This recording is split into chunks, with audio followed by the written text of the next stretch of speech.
আসসালামু আলাইকুম প্রিয় শিক্ষার্থী বন্ধুরা, আশা করি সকলে ভালো আছেন। আলহামদুলিল্লাহ, আল্লাহর রহমতে আমিও বেশ ভালো আছি। আজকে কথা বলবো ঢাকা বিশ্ববিদ্যালয় নিয়ে। মানে আপনি ঢাকা বিশ্ববিদ্যালয়ে পড়বেন, কিন্তু ঢাকা বিশ্ববিদ্যালয় সম্পর্কে আপনি কিছুই জানেন না। সেখানে কয়টা হল আছে, টিউশনি ব্যবস্থা কেমন, বা কত সালে প্রতিষ্ঠিত হয়েছে, এগুলো যদি না জানেন তাহলে আপনি কেন পড়বেন সেখানে, তাই না? তো ঢাকা বিশ্ববিদ্যালয় এমন না যে কেউ জানে না, এরকমটা হয়তো আমি মনে করি না। কারণ ঢাকা বিশ্ববিদ্যালয় সম্পর্কে সবাই কম বেশি জানে। কারণ বাংলাদেশের প্রথম বিশ্ববিদ্যালয় এই ঢাকা বিশ্ববিদ্যালয়। তো এই ঢাকা বিশ্ববিদ্যালয়ে পড়লে আপনি সুবিধা কী কী পাবেন এবং অসুবিধা কী কী, সব কিছু নিয়ে কথা বলবো। তবে একটা অনুরোধ করব, যারা আমাদের চ্যানেলে নতুন তারা অবশ্যই আমাদের চ্যানেলটিকে সাবস্ক্রাইব করে পাশে বেল আইকনটি বাজিয়ে দিবেন। আর যারা আমাদের ভিডিওটি ফেসবুক থেকে দেখতেছেন তারা অবশ্যই আমাদের ফেসবুক পেজটি ফলো দিয়ে রাখবেন। তো চলুন আজকে জেনে নেই ঢাকা বিশ্ববিদ্যালয়ে পড়লে আপনার কী কী সুবিধা আছে। ঢাকা বিশ্ববিদ্যালয় বাংলাদেশের প্রথম বিশ্ববিদ্যালয়। এই বিশ্ববিদ্যালয়টি প্রতিষ্ঠিত হয়েছে 1921 সালে। এই বিশ্ববিদ্যালয়ের হল আছে 19টি, ছেলেদের জন্য 14টি এবং মেয়েদের জন্য 5টি। এখন অনেকেরই কথা হচ্ছে যে তাহলে কি আমরা হল পাবো নাকি প্রথম বর্ষে গিয়ে? এটা তো ম্যাক্সিমাম স্টুডেন্টেরই কিন্তু প্রশ্ন, যে হল পাবো কি না। মানে সর্বপ্রথম প্রশ্ন হচ্ছে, মানে এইটাই থাকে সাধারণত শিক্ষার্থীদের, যদি চান্স পায় বা পরীক্ষা দেয় তার আগে প্রথম বর্ষে হল পাওয়া যায় এবং সবাই পায়। আর এখন তো আরও সিন্ডিকেট নেই, যেহেতু ঢাকা বিশ্ববিদ্যালয়ে ছাত্রলীগ নেই। তো এখন আপনি প্রথম বর্ষে গেলেই হল পাবেন। আগে তো গণরুম ছিল, এখন তো গণরুমও নাই। মানে একদম মানে আরামসে আপনি থাকতে পারবেন। আরও নির্মাণাধীন কিছু হল আছে, আপনারা হয়তো বা জানেন। আরও কিছু হল তারা নির্মাণ করবে ঢাকা বিশ্ববিদ্যালয়, সেটা কিন্তু ঘোষণা দিয়েছে বা বাজেট পেশ করেছে। তো 19টা হল এখন বর্তমানে আছে।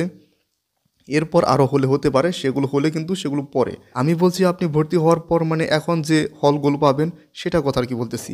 এরপর যদি বলি সেশন জট একেবারে নেই বললেই চলে। ওই 15 দিন 1 মাস ওগুলো কিছুই না। কারণ কোনো কোনো বিশ্ববিদ্যালয়ে 4 বছরের জায়গায় 7 বছর 8 বছর লেগে যাচ্ছে, সেইখানে 1 মাস 15 দিন এগুলো কোনো বিষয় না। এরকম দেরি হতে পারে। তো 4 বছরের মধ্যেই মোটামুটি সব ডিপার্টমেন্টেই শেষ হয়ে যায় অনার্স। কোনো কোনো ডিপার্টমেন্ট তো আছে, যেমন ফার্সি বা এই যে পার্সিয়ান ল্যাঙ্গুয়েজ, এগুলো আছে না, এগুলো 3.5 বছর 3 বছর 2 মাস, এগুলোর মধ্যে মানে এত কম সময়ের মধ্যে শেষ হয়ে যায়। তো বুঝতেই পারছেন সেশন জট থাকার সম্ভাবনা নাই বর্তমানে। 2-1টা ডিপার্টমেন্ট থাকলেও থাকতে পারে, সেটা ব্যতিক্রম। তারপর যদি বলি র্যাগিংয়ের কথা, র্যাগিং বর্তমানে নেই বললে চলে, বা নেই একদম। মানে ঢাকা বিশ্ববিদ্যালয়ে বর্তমানে একদম র্যাগিং নেই। আর র্যাগিং হতো কোথায়? হলে হতো ঢাকা বিশ্ববিদ্যালয়ে আগে। যেহেতু এখন ছাত্রলীগ নাই, সেহেতু এখন বর্তমানে র্যাগিংও নাই বললে চলে।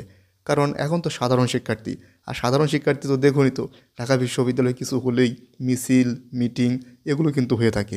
তো র্যাগিং বর্তমানে নাই বললেই চলে, বা নেই, এটাই বলতে পারেন। তারপরে যদি বলি টিউশনি ব্যবস্থার কথা, অবশ্যই ভালো।